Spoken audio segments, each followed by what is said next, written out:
Terus terpikir untuk lanjut ke UGM. Kenapa pikir untuk UGM ini? Biasanya kampus-kampus di Jawa itu menawarkan program siswa-siswa unggulan. Mungkin kan tadi suka dengan kimia karena gurunya bagus nih. Ya. Nah suka dengan agama karena ada gurunya juga bagus kan? Alhamdulillah itu jadi awal sebenarnya saya kenal agama. Dulu guru ngaji saya itu Ustaz, sampai saya bisa baca Al-Quran, saya belajar ke seorang yang...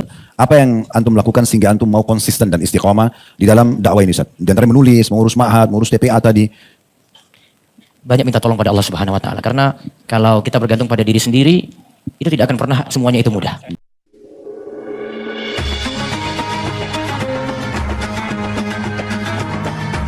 Yang subscribe, semoga hidup kaya raya, mati masuk surga. Yuk jadi bagian dari dakwah kami. Dukung operasional dakwah dan sosial kami, raih pahala amal jariah yang terus mengalir sampai hari kiamat. Bismillah, Assalamualaikum warahmatullahi wabarakatuh. Alhamdulillah, sebagai seorang muslim tidak pernah berhenti lisan kita memuji dan memuja Allah. Dan kita sangat tahu dan yakin bahwasanya dua susunan kata ini adalah kalimat syukur kepada Allah Subhanahu wa taala. Kita dengan bersyukur, maka Allah sudah janjikan dalam Al-Quran, la in syakartum la azidannakum. Kalau kalian bersyukur, maka pasti aku akan tambah. Yang terpenting dari semua nikmat adalah nikmat Islam dan iman. Dan kita tentunya sepakat, kita semua duduk di sini bersama-sama mengerjakan salah satu dari kewajiban kita sholat maghrib dan insya Allah menunggu isya nanti. Itu juga dengan hadir dalam majelis ilmu. Ini tujuannya demi kebaikan. Dan selama kita masih tersibukkan dari kebaikan kepada kebaikan yang lainnya, berarti menandakan Allah menginginkan kebaikan buat kita. Dan bila Allah menginginkan kesesatan bagi seorang hamba, Allah biarkan dia dengan kesalahannya dan kekeliruannya. Oleh karena itu, sibukkan diri kita dari amal soleh ke amal soleh yang lain. Jangan pernah puas dengan sekali majelis ilmu seperti ini, tapi kita ulang-ulangi sampai nanti ajal datang. Begitu juga dengan amal-amal soleh yang lainnya. Selanjutnya kita panjatkan salam hormat kita kepada utusan Allah Nabi besar Muhammad sallallahu alaihi wa alihi wa sahbihi wasallam, sebagaimana Allah telah perintahkan kita untuk mengucapkan salam hormat tersebut. Seperti biasa teman-teman sekalian rahiman rahimakumullah, di pekan ketiga kita akan mengisi dengan inspirasi hijrah. Setelah pekan pertama, kedua kita mengisi kajian dosa-dosa besar, dan pekan keempat ataupun kalau ada pekan kelima kita akan isi dengan tanya jawab. Maka pekan ketiga ini kita akan bahas atau berbicara dengan narasumber kita. Kalau tentu bagi ikhwan dan akhwat tidak asing mengenal beliau. Kalau yang biasa searching mencari di Google tulisan tentang agama Islam, biasanya tidak asing dengan rumaiso.com. Nah, beliau ini pemiliknya dan pendirinya. Dan insya Allah kita akan jauh lebih mengenal beliau. Dan bagi saya ini sebuah inspirasi yang menarik sekali. Karena sekarang beliau dikenal dengan seorang ustadz, walaupun backgroundnya tadinya adalah dari pendidikan umum. Oleh karena itu, kita akan lebih banyak insya Allah mengorek apa yang bisa kita ambil pelajaran dari beliau. Seperti biasa kita akan bagi menjadi 3 sesi kurang lebih. Sesi pertama tentang biografi beliau sendiri, nanti akan kita minta beliau memperkenalkan diri, begitu juga dengan keluarga. Kemudian pendidikan dan seterusnya, aktivitas. Lalu kemudian yang kedua, prosesi pindah, transisi dari tadi pendidikan umum bisa ke pendidikan agama. Kalau biasa ikhwah kita yang lain mungkin dari masa lalunya, mungkin yang tadinya jauh dari agama sekarang lebih kepada agama. Dan yang terakhir adalah kiat-kiat untuk istiqomah. Mungkin begitu Ustaz, tafadhal teman-teman biar lebih kenal antum, bisa diperkenalkan dirinya. Ya. Bismillahirrahmanirrahim. Assalamualaikum warahmatullahi wabarakatuh. Waalaikumsalam warahmatullahi wabarakatuh. Baik. Perlu perkenalan ya.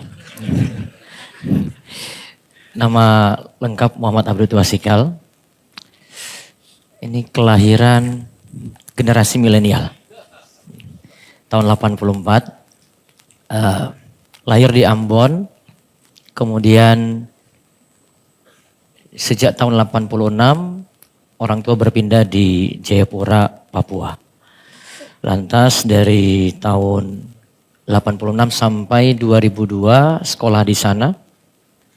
Kemudian berpindah di kota Jogja di tahun 2002, mengambil S1 di jurusan Teknik Kimia UGM. Selesai tahun 2007, ya kuliah 4,5 tahun. Di masa waktu itu masih masa standar untuk selesai kuliah 4,5 tahun tadi. Setelah itu menikah di tahun yang sama 2007. Lantas setelah menikah menetap di Gunung Kidul. Lalu tahun 2010 sampai 2013 melanjutkan studi di Saudi Arabia tepatnya di King Saud University di kota Riyadh, ibu kota Saudi Arabia. Atau nama lain kampusnya Jami'ah Malik Saud. Dengan jurusan yang sama, Chemical Engineering atau teknik kimia, lebih pada konsentrasi Polymer Engineering. Penelitiannya di S2 karena kita ambil Polymer Engineering, Low Density Polyethylene, LDPE. Kemudian selesai 2013, balik ke Gunung Kidul lagi untuk mendirikan pondok. Awal dari TPA, kemudian berkembang sampai pondok pesantren. Izin resminya ini 2025, 2 tahun yang lalu, 2023. Sampai sekarang menetap dan mengembangkan dakwah di Gunung Kidul. Demikian Ustaz. Ya, jazakallah khair. Tadi kita tanggapin dulu, beliau bilang apa perlu kenalan gitu ya. Ya. Poinnya ini perlu Ustaz. Insya Allah. Saya pernah punya pengalaman dengan seorang ikhwah kita. Dan pernah kita undang di sini juga, menjadi tamu inspirasi hijrah kita. Saya sebenarnya belum kenal beliau sebelumnya. Dan beliau ternyata salah satu tokoh masyarakat yang dikenal gitu ya. Dan pada saat ketemu pertama kali di masjid, di tempat taklim, lalu beliau mengatakan, setelah kenalan Ustadz, siapa yang tidak kenal permasalahan saya Ustadz? Dia bilang gitu. Seakan-akan permasalahan dia karena pernah sempat termuat secara nasional, jadi dianggap itu pasti semua orang sudah tahu. Kan gitu. Terus saya mengatakan, saya sendiri tidak tahu masalah antum. Ya, saya sendiri tidak tahu masalah antum. Dan mungkin lingkup orang yang tahu ya mungkin sekitar situ saja. Masih banyak orang yang tidak tahu. Nah mungkin sekurang lebih seperti itu ya. Mungkin Ustadz Muhammad ada yang kenal, mungkin juga ada yang belum kenal Ustadz. Jadi tidak ada salahnya. Karena di sini masjid kita di posisi di mall tepatnya. Jadi mungkin di sini ada juga pengunjung yang datang. Jadi tidak ada salahnya. Dan Masya Allah tadi biografi sudah lengkap sekali. Sudah sampai ke S2 diselesaikan gitu ya. Dalam pembukaannya. Baik Ustadz, mungkin lebih jauh kita mau bicara tentang masalah background keluarga Ustadz. Antum sampai mengejar prestasi pendidikan di S2. Apalagi sampai ke luar negeri tadi kan. Ke Jami'ah Imam Suud ya. Jami'atul Malik Saud. Malik Saud ya. Di Riyadh. Apa memang background keluarga ini semua dasarnya dari pendidikan atau bagaimana? Bapak PNS dan ibu awalnya ibu rumah tangga, kemudian setelah itu jadi PNS juga. Nggak ada background guru, nggak ada. Cuma dari sisi ayah saya, dari dulu itu sering baca gitu. Tapi bacanya baca koran Ustaz. Dan saya agak sedikit meniru di situ, tapi saya baca yang lainnya. Ya baca koran ya kurang bagaimana gitu, karena beritanya kurang asik lah.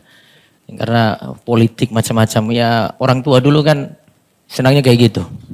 Ya politik yang berkembang apa dibicarakan terus. Nah bacanya lewat koran dulu sebelum ada media sosial. Nah saya biasanya temani bapak saya itu kalau pergi baca koran, saya temani beliau. Tapi saya nggak cari korannya, saya cari pelajaran yang lainnya. Maksudnya pergi baca koran ini? Baca koran karena Pergi ke satu tempat untuk... beliau biasanya di satu tempat itu kadang beli, kadang baca di situ. Biar bisa gratis Ustaz. Okay. Ya. Jadi beliau baca, saya baca yang lain gitu. Kadang saya bawa buku pelajaran sendiri. Inspirasi yang membuat antum terfikir untuk melanjutkan studi. Apalagi kan orang berpikir sampai ke pasca sarjana ini harus ada motivatornya. Kira-kira dari mana Ustaz? Karena di kelas dahulu mungkin karena motivasi baca Ustadz. Sehingga di kelas, alhamdulillah dari SD, SMP, SMA biasa juara kelas.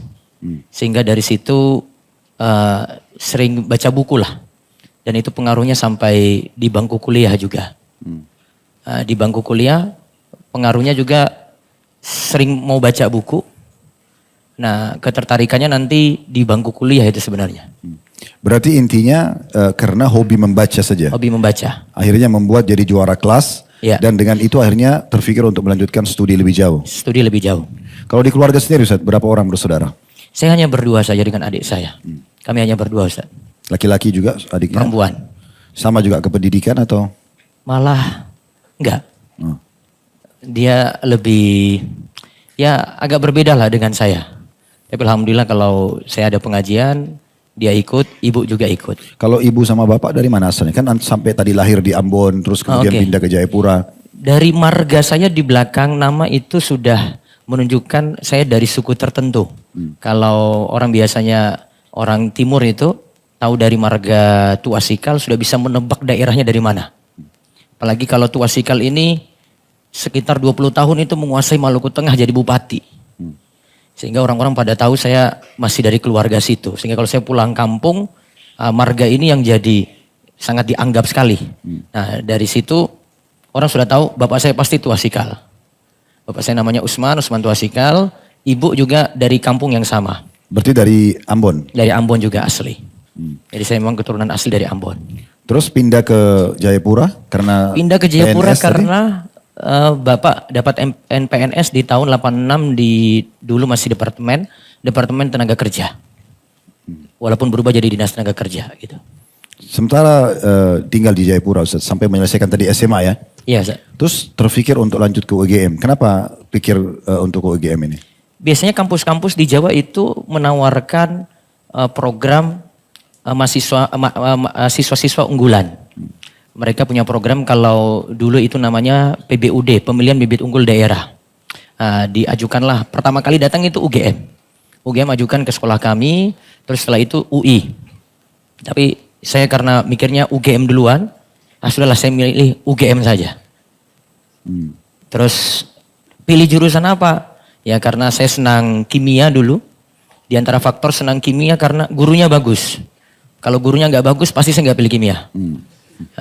Paling di sini juga ada yang nggak senang kimia juga karena gurunya nggak bagus. Karena gurunya bagus, mengajarnya buat paham. Wah ini tertarik nih. Ada dua alternatif Ustaz. Kimia atau teknik kimia. Cuma dua itu aja. Kimia nanti masuk di MIPA. Terus teknik kimia nanti masuk di teknik. Saya mikirnya kayaknya teknik lebih bagus deh. Akhirnya saya pilih teknik kimia. Itu lebih ke apa spesialisnya? Teknik kimia itu cerita awalnya Ustadz. Saya karena karena senang kimia. Akhirnya senang dengan teknik kimia. Tapi setelah masuk di teknik kimia. Akhirnya menyesal juga Ustadz. Menyesalnya karena ternyata dominan yang ada di teknik kimia itu bukan kimianya. Kimia cuma semester awal. Semester 1, semester 2. Kimia analisis gitu. Serial 1, serial 2. Ternyata mulai masuk semester 3, 4, 5, 6. Ketemu dengan namanya fisika. Kebetulan di SMA itu guru fisika gak pernah saya senang sama sekali. Akhirnya saya bilang ini salah jurusan. Dan memang benar saya kayak ini kok saya masuk ini gitu ya. Tapi qadarullah ya sudah masuk aja. Gak bisa pindah ke jurusan Gak lain? bisa Ustaz, gak bisa. Ulang lagi berarti nanti. Ulang Karena lagi. itu beasiswa ya? Bukan beasiswa Ustaz. Tes tanpa tes, masuk tanpa tes. Tapi biaya tetap tanggung sendiri? Biaya tetap tanggung sendiri.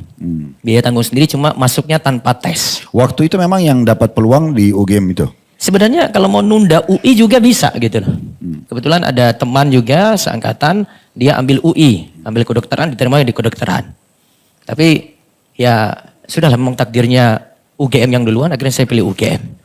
Sementara di Ambon kemarin tadi lahir di Jayapura, terus kemudian antum masuk ke kuliah di UGM. Ini ada kontak dengan agama gak? Aktif gitu? Sejak di SMA ya biasa aja, cuma jadi anak yang kenal masjid, rajin sholat gitu aja Ustaz. Itu saya sudah bagus sekali. Biasa ke masjid, terus anaknya ini sudah. Dulu biasanya di masjid itu ada pembacaan kitab tertentu gitu. Saya maju ke depan karena saya dilihat yang rajin ke masjid. Sudah, Abduh maju ke depan ini baca buku ini. Akhirnya saya sudah disuruh untuk baca buku di depan. Itu di SMA? Gitu. Sejak SMA itu. Sejak Baca SMA. buku agama maksudnya? Baca buku agama. Berarti sudah memberikan tausiah waktu itu? Sudah memberikan tausiah apa adanya. Dan kitabnya ya sebagian tahu sudah tersebar di masjid-masjid juga. Saya baca itu. Nah, sehingga dari situ saya tertariknya juga pada agama. Bukan karena ada faktor misalnya belajar, ada mungkin. Kan tadi suka dengan kimia karena gurunya bagus nih. Ya. Nah suka dengan agama karena ada gurunya juga bagus kan? Alhamdulillah itu jadi awal sebenarnya saya kenal agama. Dulu guru ngaji saya itu Ustaz. Sampai saya bisa baca Al-Quran. Saya belajar ke seorang yang sudah pakai penutup wajah. Sejak saya itu di bangku SD. Sehingga dari dulu saya tidak asing dengan penutup wajah tadi. Walaupun nanti cerita tentang cadar tadi itu saya dapatnya di kuliah yang lebih banyak. Tapi sejak kecil itu saya dididik sama ya keluarga yang mereka itu ya sangat fanatik pada agama. dengan guru ngaji saya perempuan. Saya Di belajar situ ke rumahnya. kontak dengan agama ini dalam arti kata selain baca buku tadi ada yang intens gak? Kayak misalnya mulazamah dengan seorang guru di situ yang mengajarkan kitab tertentu sampai selesai. Kalau di SMP SMA tidak Ustaz. Oh belum. Cuma hanya tertarik ke masjid, kemudian dekat dengan orang-orang yang biasanya aktif di masjid. Nah kemudian akhirnya ketika kuliah pingin lagi seperti itu. Waktu di kampus UGM bagaimana? Nah mulai ceritanya itu di kampus UGM Ustaz. Di kampus UGM, alhamdulillah saya dapat di teknik. Jadi UGM itu kalau mungkin di sini berasal dari Jogja bisa dapat cerita yang sama dengan saya.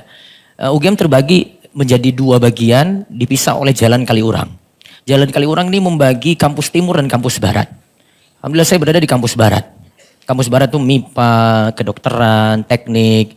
Terus yang sebelah timur ya ilmu sosial, ekonomi, politik. Nah, dan kebetulan kampus timur dekat dengan rektorat. Jadi kalau untuk mau demo ke rektorat lebih mudah mereka. Kalau bagi kami terpisah oleh Jalan Kaliurang. Nah, yang sebelah barat ini lebih identik dengan orang yang agamis Ustaz. Oh Masya Allah. Nah, orang yang agamis, baik di kampus kedokteran, teknik, MIPA sama. Ya. Nah, Lebih agamis ini maksudnya mereka performannya, bawaannya atau memang ada aktivitas kayak pengajian di kampus misalnya? Selain pengajian, secara penampilan anak teknik itu, mohon maaf, lebih Islami daripada kampus Islam, Ustaz. Ini bukan pembelaan jurusan ya? Bukan, Ustaz. Bukan.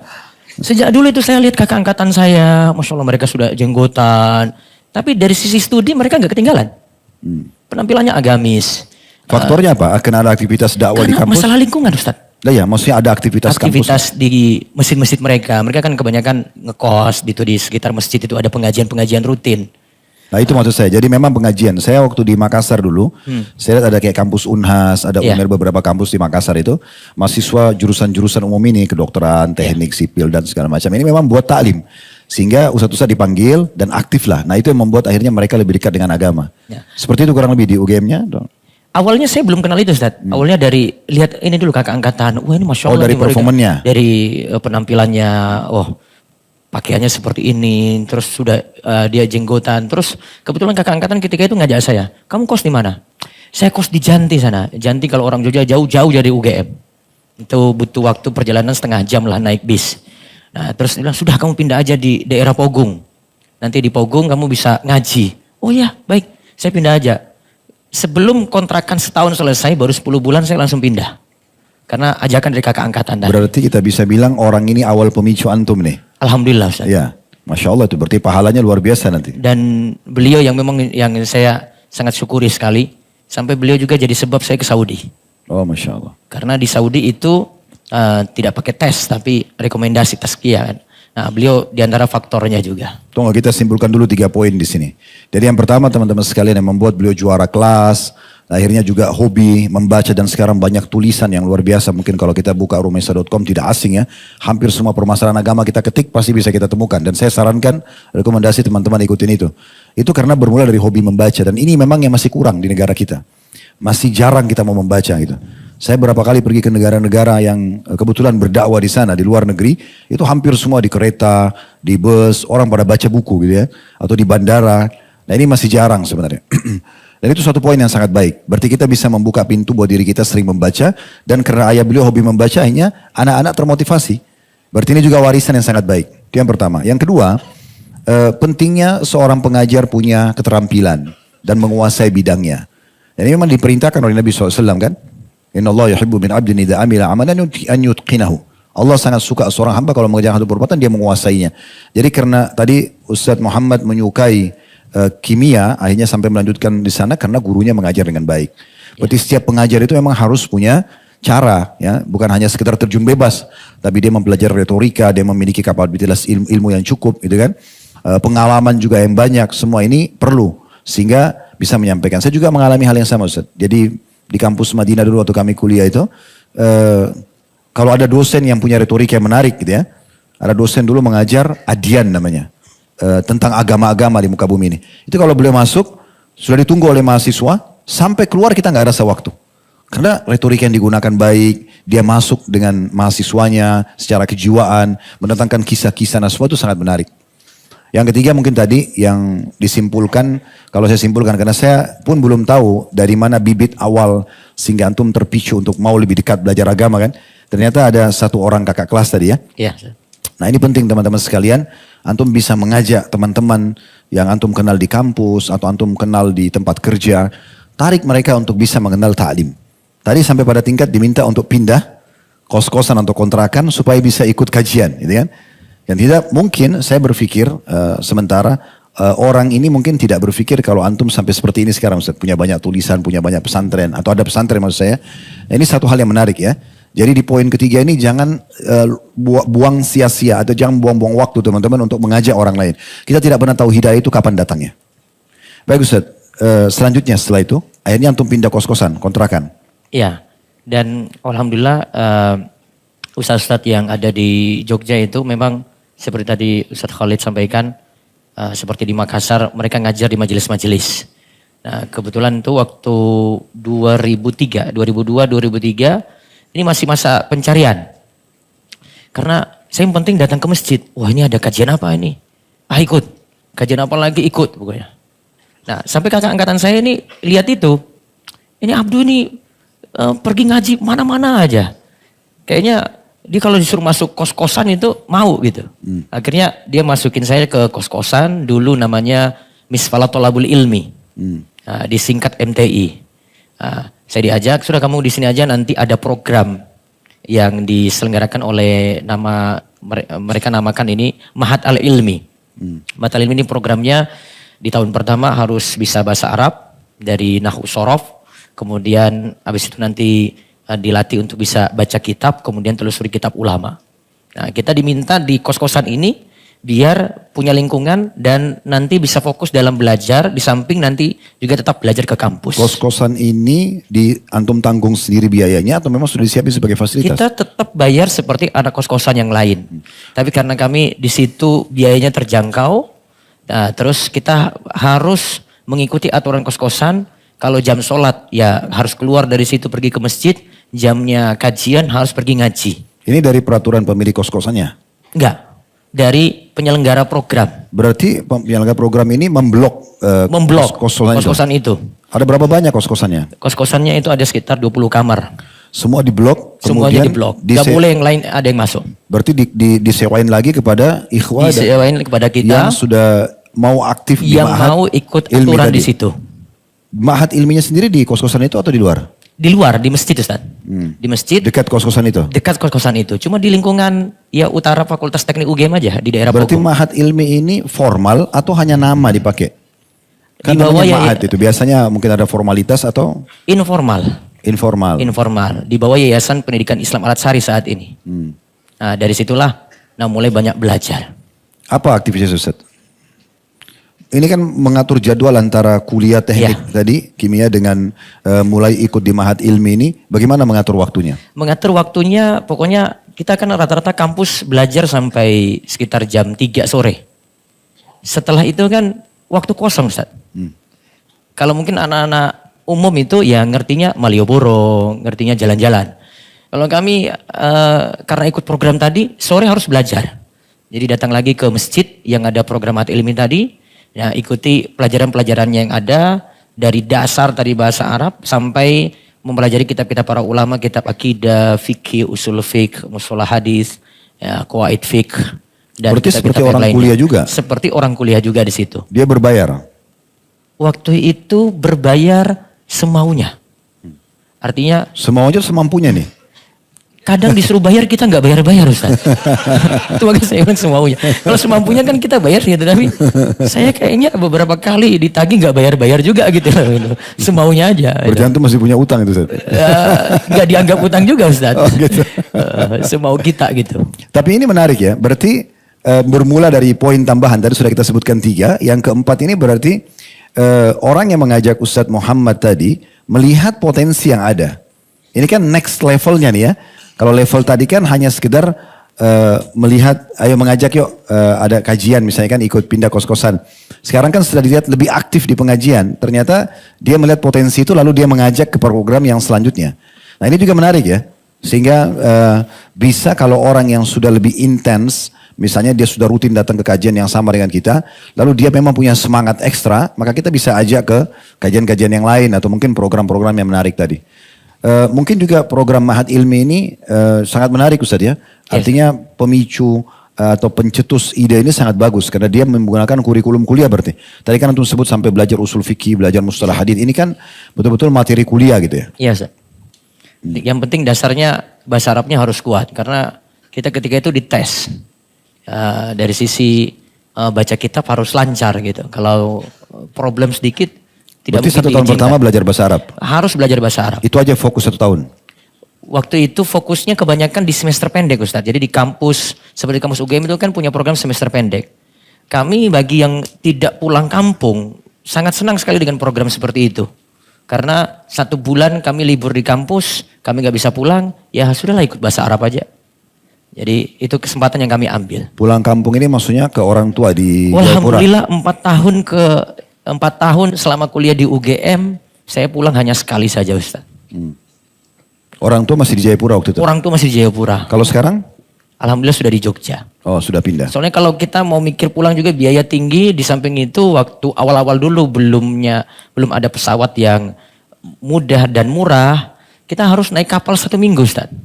Kan sama aja, 1 minggu di sana, 1 minggu perjalanan lagi gitu kan. Habis di waktu di jalan 2 minggu aja. Yang mendingan saya tetap di Jogja. Bahkan waktu itu saya liburannya ke Jakarta Ustaz. Untuk kurikulum Mahat Ilmi Ustaz, kan tadi harus menguasai bahasa Arab. Iya. Dan untuk memberikan kurikulum menguasai bahasa Arab, apalagi sampai grammar tadi, nahu, saraf Iya. itu tidak mudah. Sehingga seperti apa intensnya untuk belajar itu? Sekarang kan habis asar nih, sore misalnya mulai. Iya. Itu 1 hari berapa jam belajarnya? Bermula mungkin dari buku apa gitu? Kalau bahasa Arabnya kita pakai buku rujukan dari Ustadz Aceng Zakaria rahimahullah, Al-Muyassar fi Ilmin Nahwi. Itu kitab pertama dan harus belajar itu. Karena dari sisi kemudahan sebenarnya Ustadz. Alhamdulillah dari tim Ustadz Aceng juga yang dari Persis juga sangat senang sekali dengan itu. Sehingga mereka tahu kalau yang habiskan buku-buku beliau itu dari Jogja. Ya mahasiswa-mahasiswa tadi yang pelajari itu. Nah itu dasar sekali. Setelah itu baru pelajari. Berapa lama diselesaikan buku itu? Tergantung dulu sih mereka pakai target Ustaz.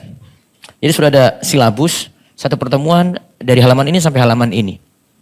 Tapi waktu itu saya pelajari ini sepertinya terlalu memaksakan diri gitu loh. Sehingga ketika saya jadi pengajar nahwu juga, saya ubah itu. Artinya ya nggak mesti pakai target seperti ini. Yang penting setiap bab dipelajari pelan sampai selesai. Tapi waktu itu saya awalnya nggak selesai Ustaz. Nggak selesai. Alhamdulillah kan di kos-kosan tadi banyak juga yang sudah pernah belajar. Saya minta sama kakak angkatan untuk, Mas saya mau pelajari nahwu ini dari kitab Al-Muyassar. Tolong saya diajarkan sampai selesai. Alhamdulillah kakak angkatan aja sampai selesai kitab tersebut. Kakak angkatan ini yang tadi atau orang lain? Ini di 1 kos-kosan tadi Ustaz. Oh 1 kos-kosan. Jadi ada yang seangkatan saya, ada yang kakak angkatan. Sehingga kita kadang belajar dengan kakak angkatan juga. Berarti belajar bahasa Arab dulu, kemudian pindah, habis itu baru pindah ke materi-materi lain. Iya, Semuanya ke materi pakai berbahasa Arab. Harus berbahasa Arab. Jadi dari kitab rujukan dengan bahasa Arab semuanya Ustaz. Berarti 4 tahun itulah antum tekuni itu. Dari tahun 2003 sampai, kalau tekunnya belajar langsung dengan guru sampai tahun 2010. 2003 sampai 2010. Selesai kuliahnya? Selesai kuliahnya 2007, setelah 2007 ini saya masih belajar lagi. Berarti masih tetap di Jogja? Masih tetap di Jogja, ada kajian khusus private mulazamah dengan Ustadz, saya belajar di rumahnya terus sampai tahun 2010. Itu mengulangi materi yang sama atau berbeda Enggak, Ustaz. bahasanya? Ketika mulazamah itu lebih cenderung ke kaidah fikih, usul fikih, kitab Ibnul Qayyim dan kitab Ibnu Taimiyah. Itu yang lebih fokus ke situ. Oke, 2010. Terus setelah itu antum lanjutin studi ke? Lanjut ke Riyadh. Saudi Arabia. 2010 itu? 2010. Kan sekarang kejiwaan antum sudah lebih arahnya ke agama tadi Ustaz. Iya, Ustaz. Sudah sampai menekuni bahasa Arab, menekuni kawaid fikih tadi, menekuni usul fikih, mustalah hadis. Ini kan materi-materi tidak dipelajari umumnya di awam orang-orang Ustaz. Kenapa enggak melanjutkan S2 jurusan agama? Kenapa masih masuk ke teknik kimia padahal tadi antum kurang suka gitu? Alasan paling mendasar demi menyenangkan orang tua Ustaz. Oh, permintaan mereka? Enggak. Kalau saya langsung, dulu awalnya waktu S1 Ustaz, saya mau keluar dari UGM. Gara-gara teman-teman juga sebenarnya. Teman-teman ada yang keluar, kakak angkatan ada yang keluar gitu. Keluar karena? Antum mau keluar karena nggak mau cocok jurusan itu atau? Karena ketika itu kecenderungannya belajar agama lebih asik, Ustaz. Di antara kakak angkatan saya itu, saya angkatan 2002, beliau angkatan 98. Ustadz Firanda. Ustadz Firanda itu lolos dari UGM. Akhirnya beliau mondok di Jamil Rahman, terus sudah berapa tahun situ baru beliau lanjut ke Madinah. Itu lulusan teknik kimia, Ustaz. Tapi kan lulusan teknik kimia. Beliau kan ke Madinah jurusan agama. Nah, Jurusan sekarang agama. yang antum ditanya kenapa antum enggak ke agama nih? Karena kalau saya tawarkan ini pada orang tua belum mau, Ustaz. Biar saya belajar di luar kampus saja. Sehingga ilmu umum saya tetap dapat, yang beliau inginkan saya S2 tetap dapat juga. Nah, ilmu agama saya bisa dapat dari luar kampus. Proses untuk masuk ke Jamia Imam Ibn Saud tadi, itu melalui tes juga? Enggak, lewat Jami'ah Malik Saud, lewat kakak angkatan saya tadi yang saya cerita, yang masukkan saya ke kos-kosan tadi itu. Ketika dia sudah masuk di Jami'ah Malik Saud, dia pernah... Oh, beliau masuk duluan? Beliau masuk duluan. Okay. Dia telepon saya, Abdul, kamu lanjut aja S3 di sini. Kebetulan waktu itu saya sebenarnya lanjut S2 di UGM, tapi saya nggak selesaikan. No. Terus saya bilang, Mas, ini saya S2, saya nggak selesai nih, mau lanjut S3 di sana gimana gitu. Ya tapi kalau memang S2 di sana bisa saya lanjut, ya saya tinggalkan ini. Akhirnya saya off-kan yang di UGM itu, karena dari sisi biaya saya nggak bisa lanjut lagi karena takut memberatkan orang tua, karena orang tua masih nanggung saya. Sudah saya off-kan, akhirnya saya berhenti di situ, terus saya daftar ke Saudi. Ketika daftar ke Saudi, itu pun belum pasti, padahal saya sudah tinggalkan UGM. Akhirnya saya nunggu, kakak angkatan yang tadi itu telepon saya lagi, berkasmu hilang, ya Allah. Ya, berarti mas gimana mas? Ya kirim lagi, kirim lagi. 1,5 tahun untuk nunggu. Akhirnya di 2010 baru kemudian saya Ini kakak kelas ini fenomenal benar nih. Ini beliau jurusan umum atau jurusan agama? Jurusan umum. Umum. Dari kimia juga? Sudah jadi profesor malah Ustaz. Oh Masya Allah. Sekarang Jadi di UGM gitu. jurusan umum, di Riyadh juga jurusan umum? Dia jurusan umum sampai S3 jurusan umum, sekarang sudah jadi guru besar teknik kimia. Di sana atau di Indonesia? Di Indonesia. Oke. Baik, sekarang setelah antum masuk Ustaz, di Riyadh ini. Ya. Kondisi dan keadaan kan sudah beda negara nih. Ya Ustaz. Dan antum sudah melanjutkan S2. Enggak lanjut sampai ke S3 di sana? Waktu itu tidak lanjut S3 karena pertimbangannya saya harus pulang ke Gunung Kidul Ustaz. Karena istri pertama saya waktu itu sempat bawa ke Saudi. Terus akhirnya saya selesaikan studi. Terus dia nunggu saya untuk pulang. Karena dia punya program untuk melanjutkan TPA. Taman Pendidikan Al-Quran. Saya melihat ini lebih besar maslahatnya. Sehingga saya bilang dia, tunggu saya selesaikan ini cepat. Beri saya waktu dari 2010 sampai 2013. Saya selesaikan di 2013. Nah setelah selesai saya pulang ke Gunung Kidul untuk dirikan TPA tadi. Ini Gunung Kidul ini ada kisah kayaknya nih. Kenapa antum pilih Gunung Kidul nih? Ada apa dengan Gunung Kidul? Ini harus episode yang lain ini Ustaz. Lah karena kan antum ini dari Ambon ke Jayapura ke Jogja. Terus Gunung Kidul sekarang. Ya. Karena tiba-tiba antum dari Riyadh pengen kembali Gunung Kidul. Ada apa dengan Gunung Kidul nih? Iya, Ustaz. Ini harus dibuka juga nih sekarang. Nggak, biar ikhwan dan akhwat ini faham. Oh ternyata kita nggak masalah kok pindah-pindah kota. Yang penting memang ada sasaran dan tujuan jelas gitu. Alhamdulillah saya nikah dengan gadis desa yang di Gunung Kidul Ustaz. Oh, itu rahasianya. Iya. Ini nggak ditanya lagi kan Ustaz? Itu ceritanya di tahun masih kuliah nih Ustaz. Tahun 2005 UGM menempatkan saya di Gunung Kidul. Sebagai? Sebagai mahasiswa kuliah kerja nyata KKN. Mereka sudah pada tertawa semua Ustaz. Karena mereka perasaannya ini saya korban berarti. Korbannya karena saya ditempatkan di situ, akhirnya naksir orang situ Ustaz. Nah jadi di tahun 2005 selama 2 bulan kami ditempatkan di Gunung Kidul secara acak. Sebelumnya doa saya Ustaz, ketika sebelum ini kan UGM mengumumkan, nanti nama kami akan keluar di papan nih. Kami harus siap nerima itu. Doa saya apa Ustaz? Ya Allah mudah-mudahan saya nggak di Gunung Kidul. Kenapa Ustaz? Gunung Kidul itu kering. Gak ada air. Jadi ketika pengumuman keluar itu langsung, ya Allah innalillahi wa inna ilaihi rajiun. Sudah terima saja. Ternyata jodoh di situ ya. Jodohnya situ Ustaz. Tapi diawali dengan penderitaan dulu. Karena tadi kering-kering benar Ustaz. Jadi 1 minggu nggak mandi. Dan hal yang biasa karena memang kesulitan air. Mungkin sudah biasa juga di Papua begitu kali. Enggak. Oh, enggak. Ustaz. Di Gunung Kidul karena susah air Ustaz. Kita hanya bergantung saat ini dengan air hujan. Alhamdulillah sudah ada. Lebih beda lah dengan zaman dulu saya KKN. Berarti rahasia Gunung Kidul ini karena istri ya? Karena istri Ustaz. Oke. Selanjutnya Ustaz, setelah antum akhirnya berpikir untuk membantu istri mengembangkan TPA ya? Iya. Akhirnya antum tidak menunda S3, selesai S2 langsung pulang saja. Iya Ustaz. Setelah antum kembali Ustaz, mulai fokus ke Gunung Kidul.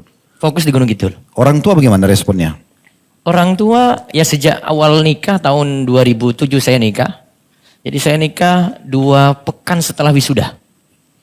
Ya, karena mumpung orang tua pulang maksudnya datang ke Jawa, langsung saya minta nikah. Alhamdulillah nikah. Terus ketika itu saya janji sama istri sama mertua, insya Allah saya tinggal di Gunung Kidul. Istri guru ngaji? Istri guru ngaji, bapak mertua guru ngaji. Oh, jadi makanya kembangin TPA ya? Kembangin TPA Ustaz. Oke, setelah antum balik, antum bantu apa nih? Maksudnya punya andil apa dengan istri TPA itu? Ngajar juga? Saya ngajar juga, tapi saya nggak ngajar TPA. Saya ngajar yang Al-Qur'annya. Jadi istri yang pegang TPA, terus habis itu saya ngajar yang bapak-bapak, ada pengajian. Awal dulu ngajar itu kalau sudah masuk pengajian, saya kumpulin bapak-bapak untuk ngaji kitab Umdatul Ahkam. Awalnya dari situ dulu, baru kemudian nanti berkembang lagi. Setelah antum balik nih S2 Ustaz, kan sudah cukup mendalami nih teknik kimianya nih. Tapi antum kan larinya ke pengajar agama. Iya. Berarti ini nggak dipakai nih? Cara berpikirnya yang dipakai Ustaz. Oh, cara berpikirnya. Karena memang teknik ya? Cara berpikir kalau teknik kimia itu kami diajarkan untuk berpikir strategis Ustaz. Jadi alhamdulillah cara berpikir ini dipakai dalam dakwah. Jadi memang kalau saya masuk ke kampung-kampung atau ketika kembangkan dakwah di Gunung Kidul, strategi-strategi yang dipakai. Yang strategi ini orang sulit pahami gitu. Karena banyak pertimbangan-pertimbangan. Oh masuk ini bagaimana, oh konflik ini diatasi bagaimana. Nah di teknik kimia itu kami diajarkan untuk berpikir bagaimana kan hasilkan produk. Produk ini asalnya dari mana. Untuk itu butuh planning-planning.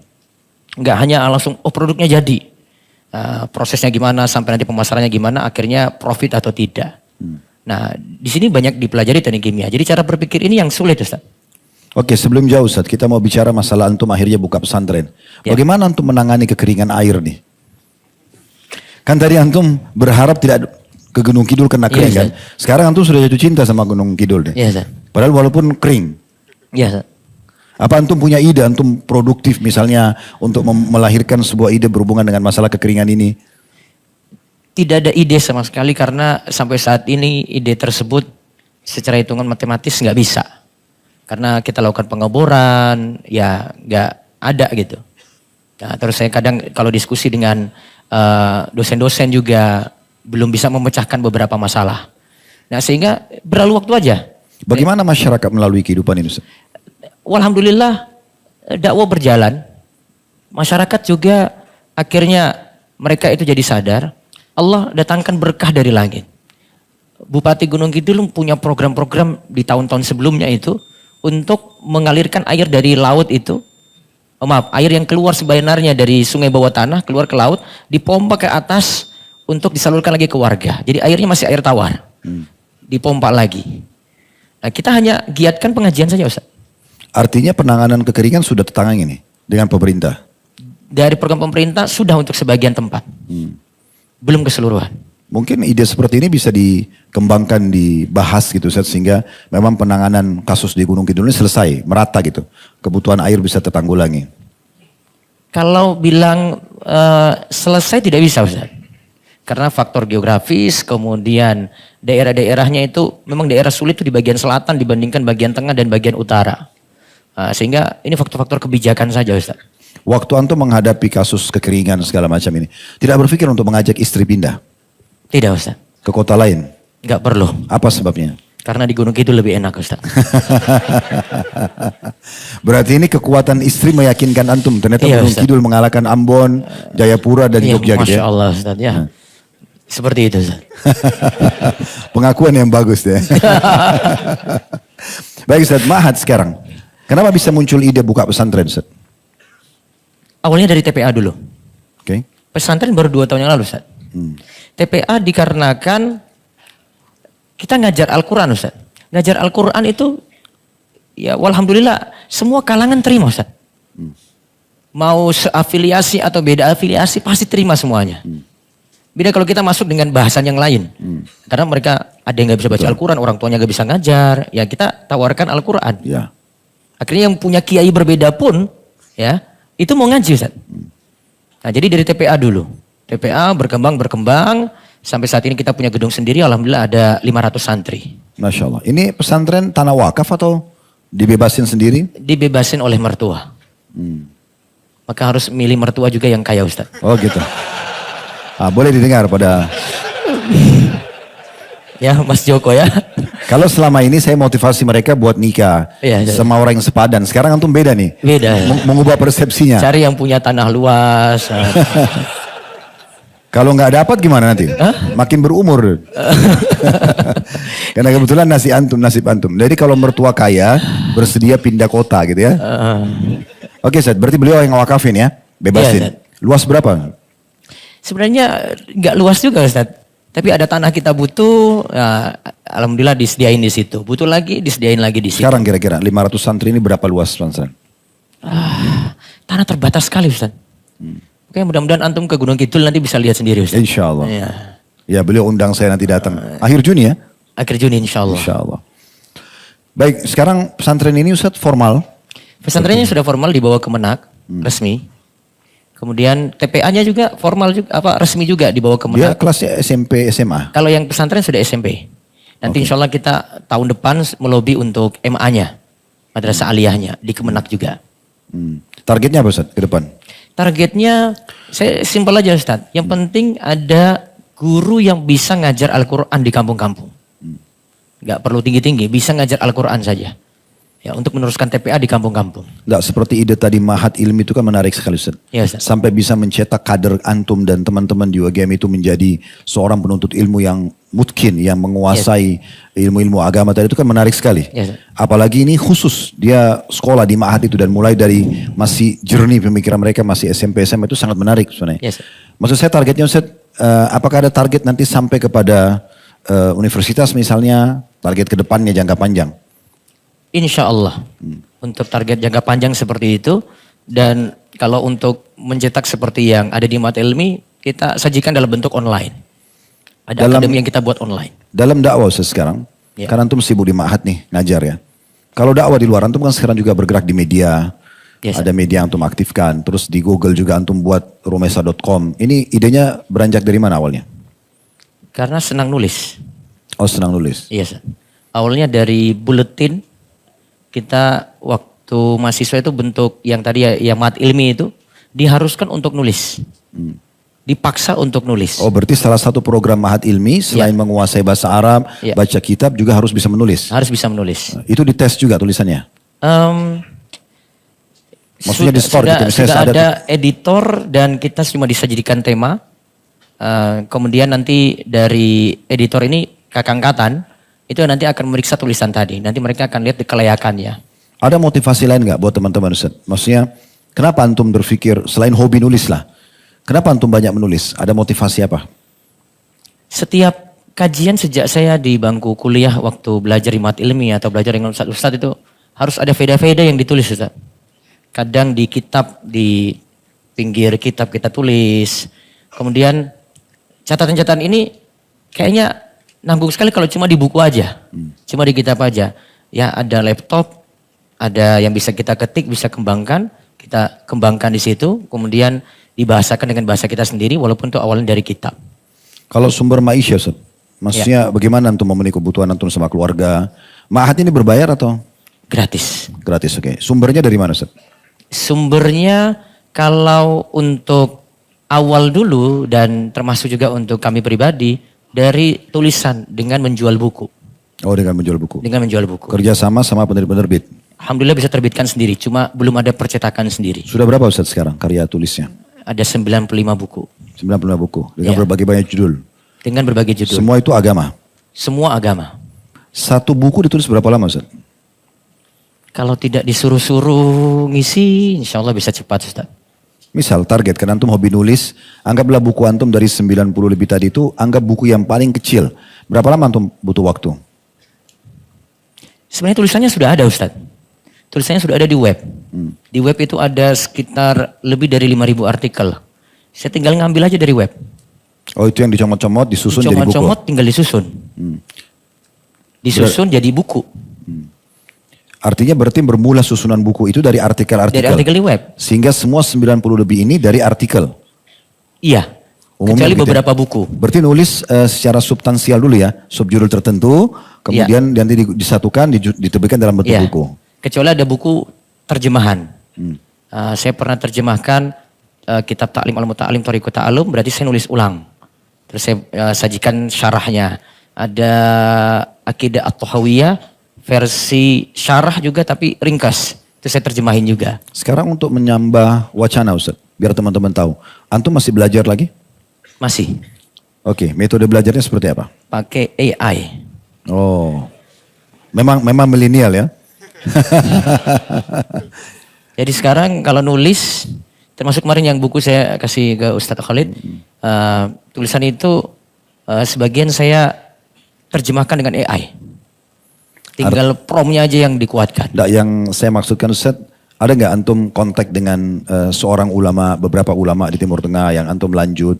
Atau murni hanya otodidak, mulai baca atau? Kalau di fikih baru saya kadang butuh pendalaman, saya kontak beberapa ulama. Terutama kalau saya baca fikih-fikih Syafi'i, saya kontak langsung ke ulama yang memang pakar di situ. Oh, untuk merujuk kepada mereka. Kadang penjelasan ada yang saya nggak paham.